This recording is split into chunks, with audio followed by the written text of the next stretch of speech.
Thank you very much. I'm Keith Prince. I'm the Assembly Member for Havering and Redbridge. What an honour to be in the presence of this great man.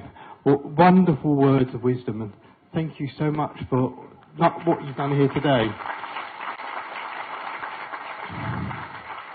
But for the message of peace you're taking around the world. I mean, I know you do great work in Hyderabad, but you are a real ambassador of peace, and we need many, many more people like you in this world, but we are so lucky to have him here in Redbridge. It's fantastic. Thank you so much. I'm actually now late for the event that I've got to go to. I'm so sorry I've got to leave because I could listen to this man all day long. But I have to go to commemorate the death of the young lady that was murdered a year ago. So I have to go to that, which is down in Gants-Hill, and it's about to start. But please, my blessings are with you, my God's blessings are with you, and it's been a great honour and a privilege to be here. Thank you so much for inviting me.